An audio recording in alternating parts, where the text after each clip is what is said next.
Hey guys, good morning to all of you and welcome to my YouTube channel SK NCERT classes. आज की class में हम लोग NCERT math class 10th प्रश्नावली 1.2 को करेंगे। ओके, 1.2। आइए सबसे पहले हम लोग समझते हैं कि इस चैप्टर में क्या है। प्रश्नावली 1.2 क्वेश्चन नंबर 1, निम्नलिखित संख्याओं को अभाज्य गुणनखंडों के गुणनफल के रूप में व्यक्त कीजिए। तो आइए हम लोग सबसे पहले समझते हैं कि अभाज्य गुणनखंड क्या है, यानी क्या प्राइम फैक्टर। प्राइम फैक्टर किसको कहते हैं, अभाज्य गुणनखंड किसको कहते हैं? किसी संख्या को अभाज्य संख्याओं के गुणनखंड के रूप में व्यक्त करना ही क्या कहलाता है, अभाज्य गुणनखंड कहलाता है। ओके, आइए क्वेश्चन नंबर 1, निम्नलिखित संख्याओं को अभाज्य गुणनखंडों के गुणनफल के रूप में व्यक्त करना है, यानी क्या प्राइम फैक्टर के रूप में व्यक्त करना है। 140 है,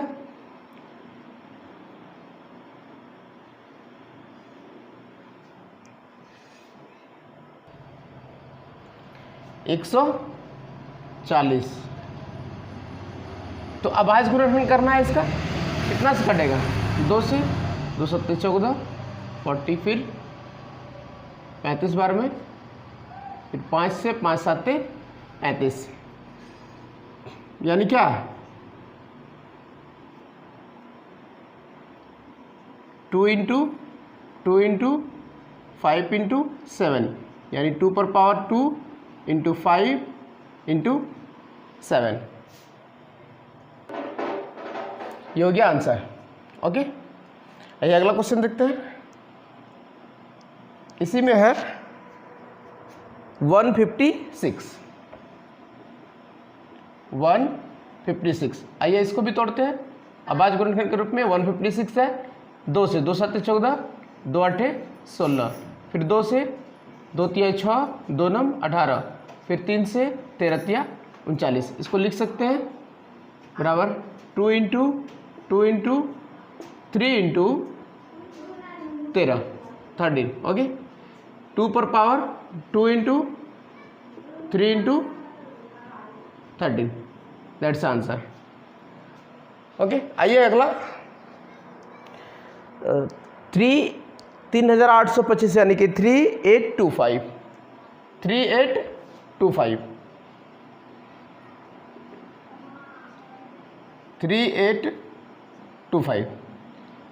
चलिए इसको भी करते हैं। 3825 2 से तो नहीं कटेगा, क्योंकि लास्ट में दो सम संख्या या 0 रहता है तो 2 से कटता है। 2 से नहीं कटेगा। अगला अभाज्य संख्या देखेंगे कितना से, 3 को देखेंगे। तो 3 से कटने का नियम क्या है, सभी संख्याओं को जोड़ के अगर 3 से कट जाए तो वो पूरी संख्या 3 से कट जाएगी। 3 2 5, 5 10 8 18, यानी 3 से कट रहा है। 3 का 3, 3 दूनी 6, बचा क्या 2, 3 7 21, 3 5 15, फिर 3 से 3 6 12, 3 दूनी 6, 3 5 15, फिर 3 से 3 का 3 3 से नहीं कटेगा। 4 2 6 5 11, 3 से नहीं कट रहा। अब अगला अभाज्य संख्या देखेंगे, 4 तो नहीं 5, 5 8 40, 5 25, फिर 5 से 70 5 85 हो गया। आइए 3 इंटू 5 इंटू 17, यानी 3 का स्क्वायर 3 2 बार है, इंटू 5 का स्क्वायर इंटू 17, दैट्स आंसर। अगला है 5005। अगला है 5005। 5005। आइए 5005 को भी, इसको भी तोड़ते हैं। ठीक है, कितना से कटेगा? 2 से तो नहीं, 3 से भी नहीं, 5 से। 5 1 5, 0 0, 5 1 5। अब इससे आगे नहीं कटेगा। ठीक है, यानी कि 5 गुना 1001, ये हो गया आंसर। अगला है 7429। अगला क्वेश्चन है 4 नंबर 7429। आइए इसको भी तोड़ के देखते हैं। 7429 कितना से कटेगा? ये 2 से तो नहीं कटेगा। 3 से 4 2 6 7 13 9 13 9 22, 7 से भी नहीं 3 से भी नहीं कटेगा, 2 से भी नहीं कटेगा, 3 से भी नहीं कटेगा, 5 से तो कटेगा नहीं, लास्ट में 0 या 5 होना चाहिए। आगे 7 से भी देखते हैं, 7 का 7, 7 42, इससे भी नहीं कटेगा। फिर देखिए 11 से क्या अल्टरनेटिव होना चाहिए, 7 2 9 9 4 13, 11 से भी नहीं। फिर 13 से 13 चौके 38, 13 2 40, 13 चौके 52, 13 5 65 65, 13 से भी नहीं कटेगा। आइए देखिए 17 से, 17 2 34, 17 51, 17 चौके 68, 17 से करके देखते हैं इसको, ठीक है। 17 चौके 68, 70 चौके 68, 69 70 71 72 73 74, बचा 6, 70 तिया 51, यानी 51, बचा कितना 11, 70 7 79 हो गया। आइए फिर 17 से, 17 दूनी 34,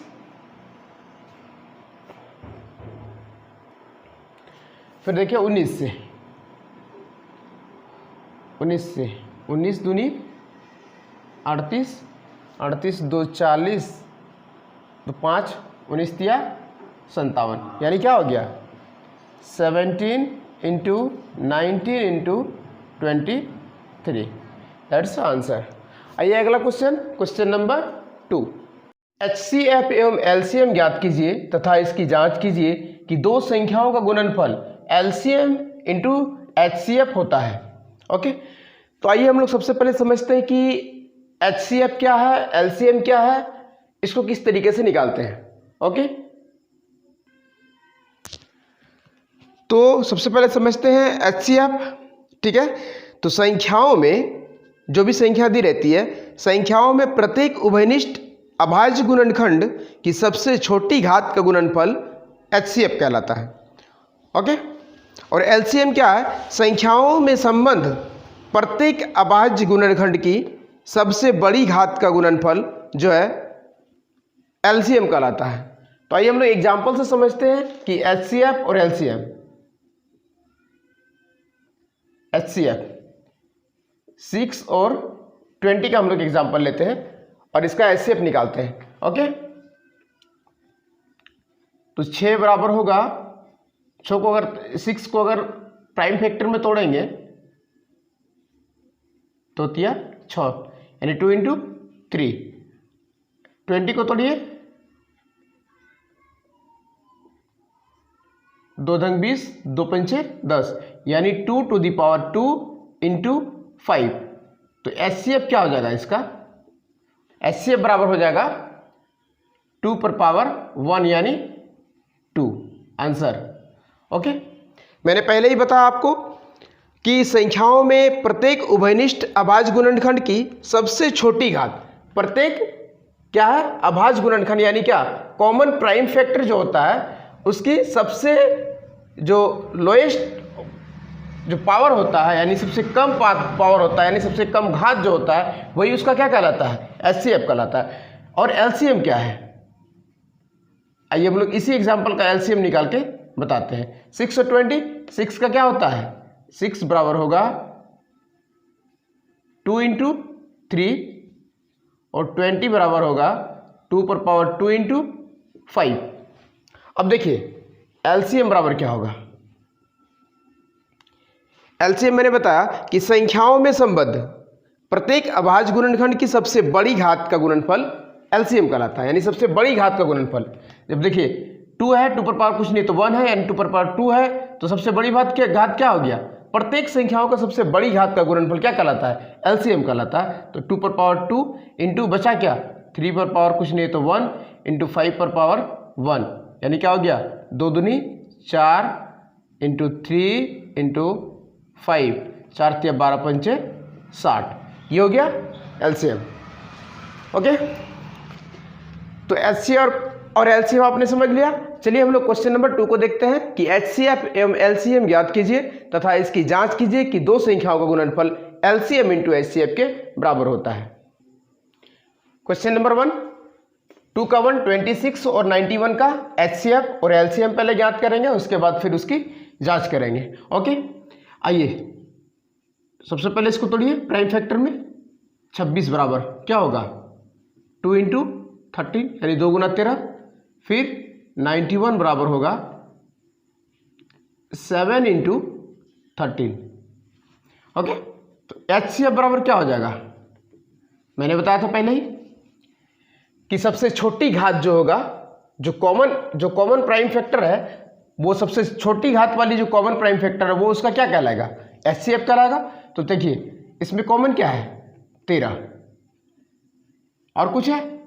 नहीं है, बस 13 आंसर हो गया इसका HCF। आइए इसका LCM ज्ञात करते हैं। LCM बराबर क्या हो जाएगा? 26 और 13 का ही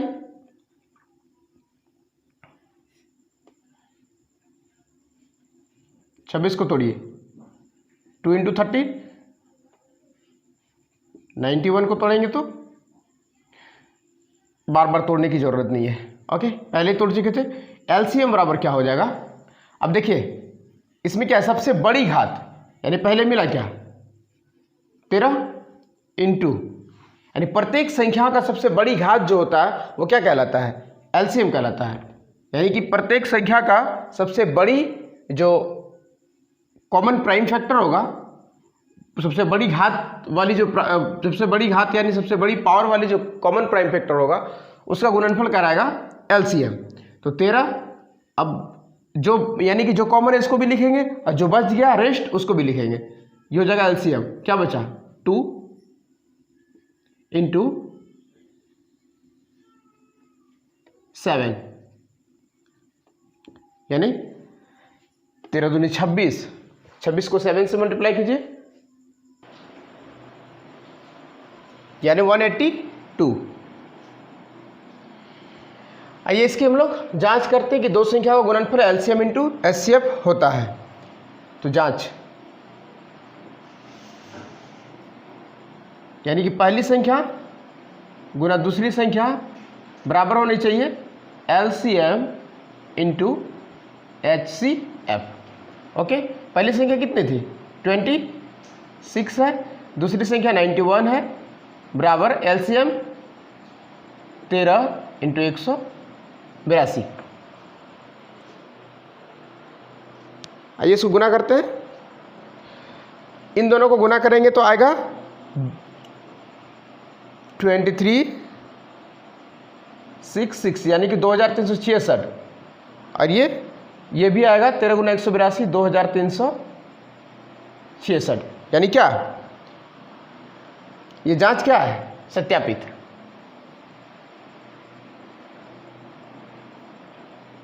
यानी क्या? पहली संख्या इंटू दूसरी संख्या बराबर होता है LCM इंटू HCF। अगला क्वेश्चन है क्वेश्चन नंबर 2, 510 और 92। आइए इसको तोड़ते हैं पहले। प्राइम फैक्टर में 510 को 2 पंचे 2 दूनी 4, 2 पंचे 10, 2 पंचे 10, 5 2 7 2 9, 3 से भी कटेगा, 3 8 24, 3 बचे 15, 5 से 70 बचे 85, यानी 510 बराबर हो जाएगा 2 इंटू 3 इंटू 5 इंटू 17, 92। 92 को भी तोड़ते हैं, 2 से 2 छके 8, 2 छके 12, फिर 2 से 23 दूनी 46, यानी कि 2 पर पावर कितना? 2 इंटू 23। HCF बराबर क्या हो जाएगा? मैंने पहले ही बताया था, सबसे जो दोनों में कॉमन हो, जो दोनों में कॉमन हो। कॉमन क्या है? यानी सबसे छोटी घात जो होगा वही होगा, यानी कि 2 पर पावर 1 बराबर 2। और कुछ कॉमन है? और कुछ कॉमन नहीं है। LCM, इसमें जो कॉमन आएगा वो भी, जो कॉमन नहीं आएगा वो भी। ओके, यानी कि सबसे बड़ी घात जो है, प्रत्येक संख्या का जो सबसे बड़ी घात होगा वही उसी का गुणनफल कहलाएगा LCM। आइए इसमें समझते हैं। इसमें कॉमन क्या है? 2 पर पावर 2 और यहाँ पे 2, यानी क्या है?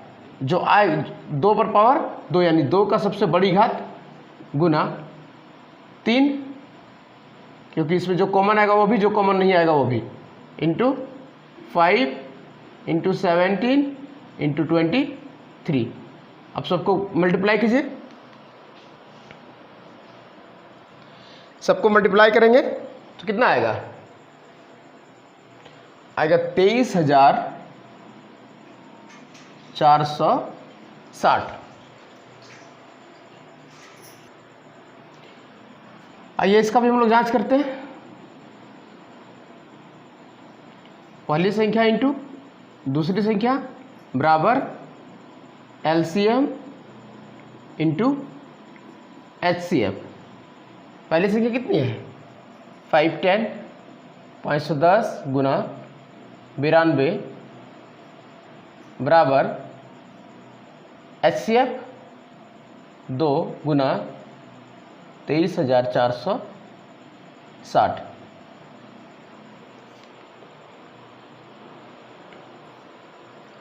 गुना करने के बाद आएगा 18,144।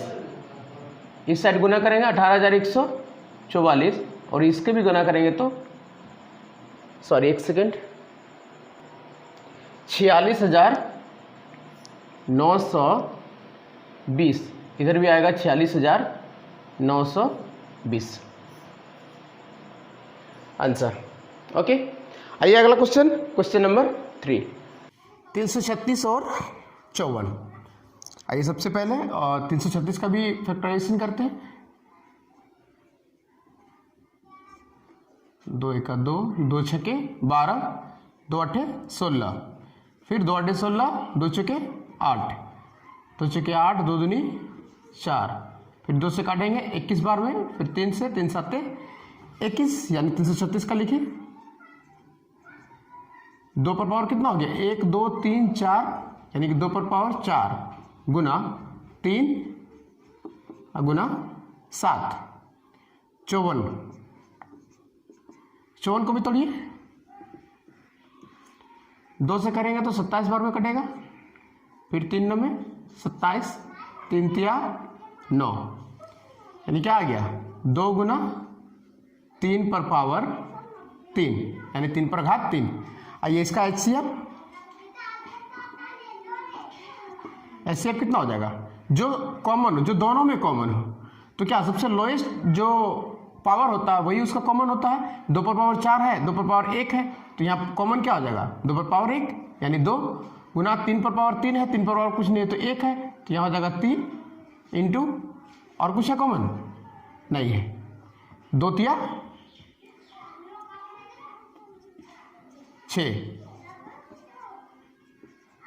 अब एलसीएम देखिए, एलसीएम क्या हो जाएगा, एलसीएम क्या है कि सबसे जो यानी कि दो जो कॉमन है वो भी और जो कॉमन नहीं आएगा उसको भी मल्टीपल करेंगे, ठीक है। यानी क्या इसमें क्या है अधिकतम घात जो होता है उसी को लिखते हैं, यानी 2 पर पावर 4 गुना 2 है तो एलसीएम में अधिकतम घात होगा, यानी 2 पर पावर 4 गुना फिर 3 पर पावर 3, क्योंकि जो कॉमन है वो भी जो कॉमन नहीं है वो भी इसमें आएगा, बचा क्या इंटू 7।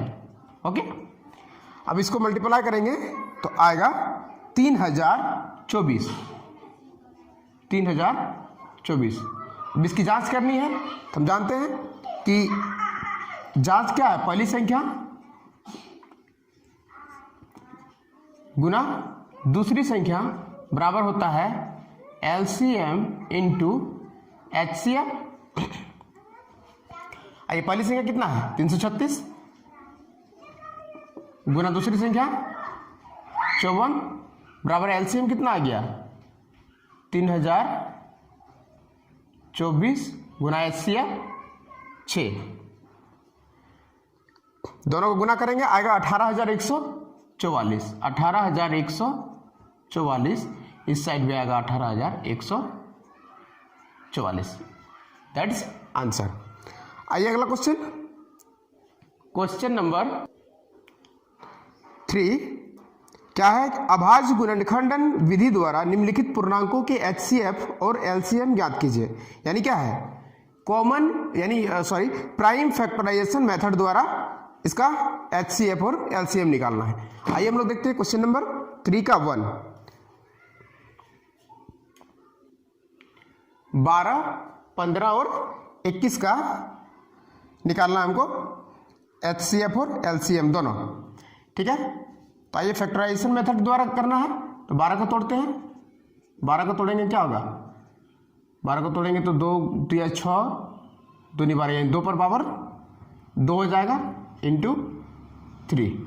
आप लोग तोड़ लीजिएगा, जैसे कि 12 है 2 छके 12 2 तिया 6 यानी 2 पर पावर 2 इंटू 3। 15 का देखिए 15 बराबर 15 को तोड़ेंगे 3 बचे 15 3 इंटू 5 21 को तोड़ेंगे 3 इंटू 7। आइए इसका एचसीएफ क्या हो जाएगा, जो तीनों में कॉमन हो। तीनों में कॉमन क्या है, सिर्फ 3 है आंसर। फिर इसका एलसीएम, जो कॉमन है वो भी, जो कॉमन नहीं है उसको भी लिखना है, यानी 3 तो कॉमन है ही। 3 इंटू बचा क्या 2 पर पावर 2 गुना 5 गुना 7, गुना करते हैं इसको 2 दूनी 4 के 12 पंचे 60 7 छक 42 यानी 420 आंसर। ओके, आइए अगला क्वेश्चन देखते हैं। Question number 2 17 23 29। क्वेश्चन नंबर 2 17 23 और 29। 17 बराबर 17 को तोड़िए यानी 1 इंटू 17, 23 को भी 1 इंटू 23, 29 को भी तोड़ेंगे तो 1 इंटू 29। इसमें कॉमन क्या है, बस 1 है, यानी एचसीएफ बराबर हो जाएगा 1। एलसीएम हो जाएगा, जो कॉमन है वो भी, जो कॉमन नहीं है उसको भी करना है। तो 1 से मल्टीपल करेंगे तो 1 से मल्टीपल करेंगे तो जितना होगा उतना ही होगा, तो उसको ले लेते हैं 17 इंटू 23 इंटू 29। ओके, गुना करेंगे इसका आएगा 11,339 11,339 आंसर। आइए अगला क्वेश्चन, क्वेश्चन नंबर 3। 8 9 और 25 है। 8 9 और 25, 8 को तोड़ते हैं। 8 बराबर क्या होगा 2 चौके 8 2 दूनी 4 यानी कि 2 पर पावर 3 हो जाएगा। फिर 9 को तोड़ेंगे तो 3 पर पावर 2 हो जाएगा। 3 3 9 25 बराबर 5 का स्क्वायर। अब इसका एचसीएफ कॉमन क्या है, 2 पर पावर 3 है, 3 पर पावर 2 है, 5 पर पावर 2 है। इसमें कुछ भी कॉमन नहीं है, जिसका कुछ भी कॉमन नहीं रहेगा उसका एचसीएफ हो जाएगा 1। ओके, आइए फिर एलसीएम देखिए। एलसीएम क्या है, जो कॉमन है उसको भी लिखना है, जो कॉमन नहीं है उसको भी लिखना है। इसमें कुछ कॉमन है ही नहीं तो सब हो जाएगा इसमें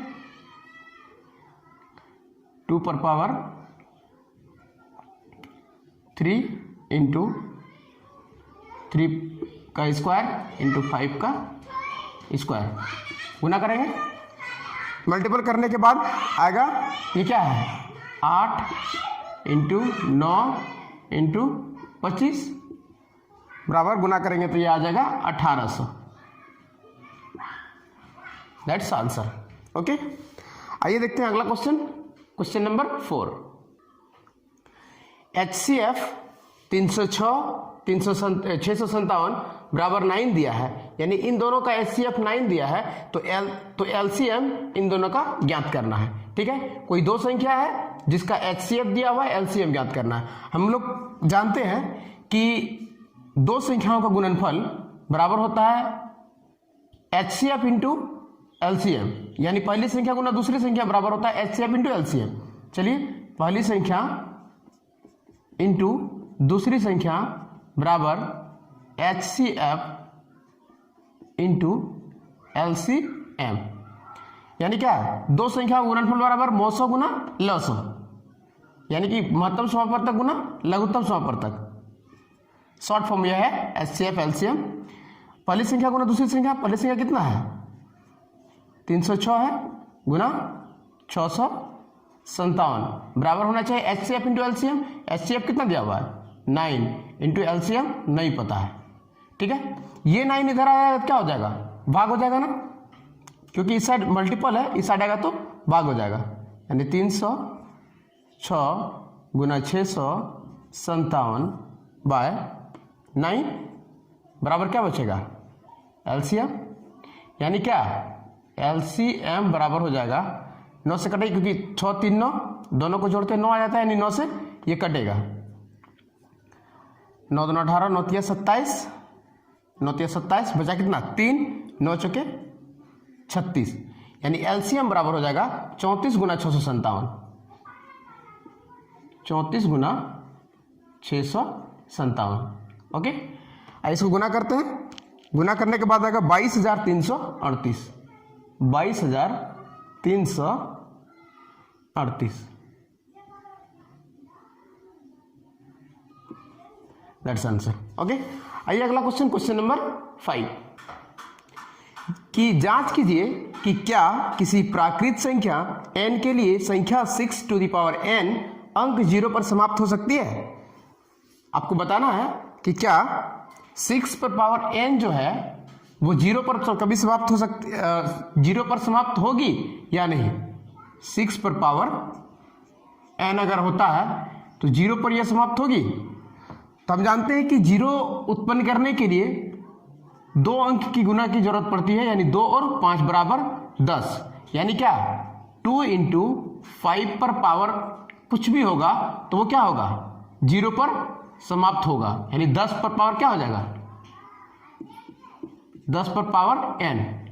ओके, यानी 2 और 5, यानी क्या है कि 0 पर समाप्त करने के लिए हमें 2 और 5 की आवश्यकता होती है। 2 और 5 जब मिलेंगे तो ही 0 की उत्पत्ति हो सकती है, अदरवाइज नहीं हो सकता है। किसी भी संख्या का अगर इस तरीके से गुणनखंड करेंगे तो 2 और 5 उसमें कंपलसरी है कि मिलेगा ही, अगर वो संख्या 0 पर समाप्त हो रही है तो। अदरवाइज कोई भी संख्या अगर है तो वो कभी भी नहीं हो सकती है। तो आपको 6 टू द पावर n जो बता रहा है कि पूछ रहा है कि ये 0 पर समाप्त होगी कि नहीं, तो 6 को अगर गुणनखंड करेंगे तो क्या हो जाएगा 2 इंटू 6 पर पावर n बराबर होगा 2 into 3 to the power n। Okay, जो 2 और 5 आया क्या इसमें, 6 में 2, सिर्फ 2 आया है, तो सिर्फ 1 से 0 उत्पन्न नहीं हो सकता है, 2 के साथ 5 रहना कंपलसरी है। ओके, अकेले अगर 5 भी रहता है तो 0 उत्पन्न कभी नहीं कर सकता है। तो यानी क्या है कि 2 इंटू 3 पर पावर n बराबर नहीं है कितना 2 इंटू 5 पर पावर n। अतः ये 6 टू द पावर n जो है 0 पर समाप्त नहीं हो सकती है। अतः 6 टू द पावर n 0 पर समाप्त नहीं हो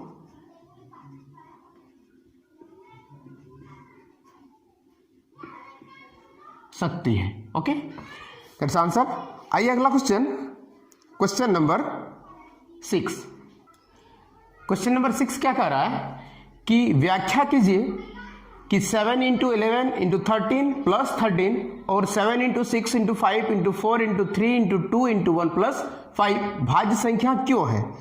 तो सबसे पहले हम लोग समझते हैं कि भाज्य क्या है, अभाज्य क्या है, क्योंकि इससे पहले भी हमने समझा चुका था आप लोग को भाज्य संख्या किसको कहते हैं और अभाज्य संख्या किसको कहते हैं। ओके, भाज्य संख्या यानी कंपोजिट नंबर, वैसे संख्या जो 2 से पूरी विभाजित हो जाए उसको क्या बोलेंगे, भाज्य संख्या बोलेंगे।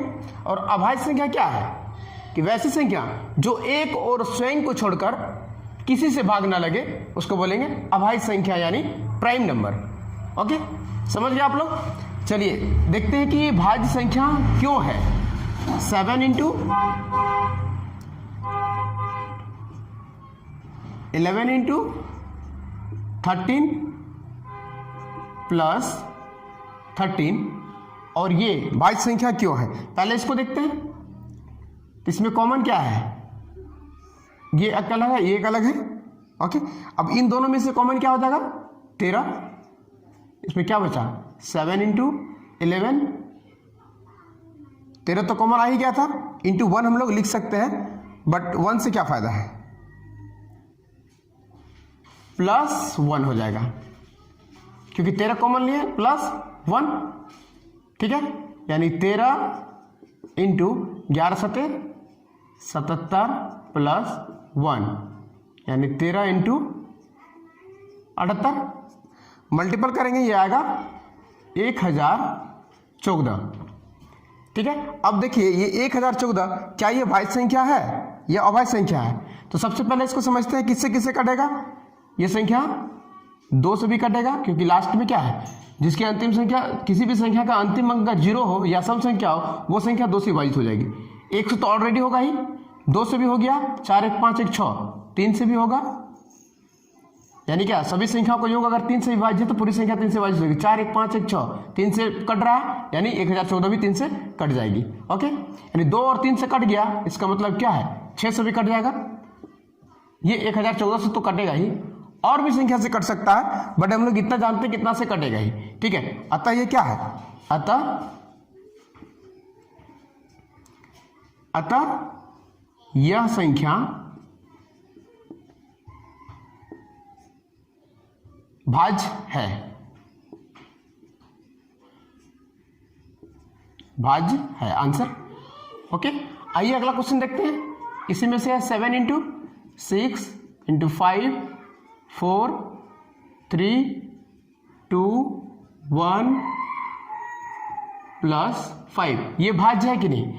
अब इसमें से देखिए कॉमन क्या होगा, 5 है ना, 5 कॉमन ले लिया, बचा क्या 7 × 6 × 4 × 3 × 2 × 1, तो खैर कोई दिक्कत है ही नहीं, प्लस 5 कॉमन आ गया, क्या बचा 1। आइए इसको हल करते हैं। 5 कॉमन है, 7 छके 42 चौके। अब इसको मल्टीपल करने के बाद कितना होता है, ये मल्टीपल करेंगे तो आएगा 1008। इसको मल्टीपल करेंगे तो आएगा 1008 प्लस क्या बचा 1, यानी 5 × 1009, 5 × 1009। अब इसको मल्टीपल करेंगे, 5 9 45 के 5 हसरा 4, यहाँ 0 हो जाएगा, 5 1 5, यानी 5045। ओके, अब ये देखिए भाज्य संख्या क्यों होगा, क्योंकि हम जानते हैं किसी भी संख्या का अंतिम अगर 5 हो या 0 वह संख्या 5 से विभाजित हो जाएगी।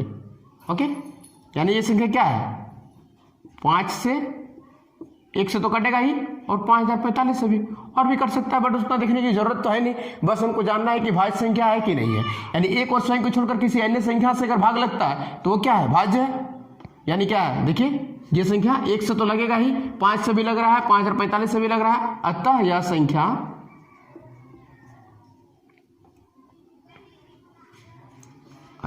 संख्या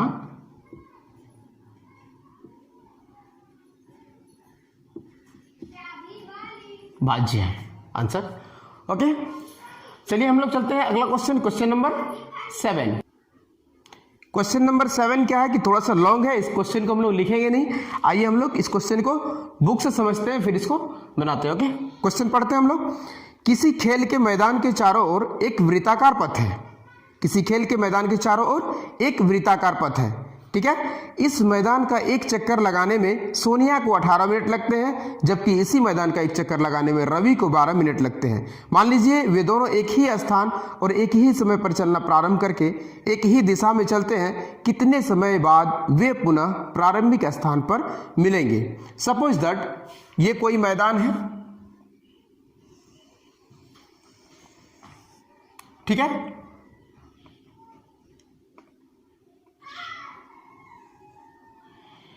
मैदान के चारों ओर क्या है, एक बाउंड्री है, वृत्ताकार पथ है, ये वृत्ताकार पथ है, इसमें सोनिया और रवि दोनों चक्कर लगा रहा है। ठीक है, सोनिया जो है 18 मिनट में चक्कर लगा रहा है,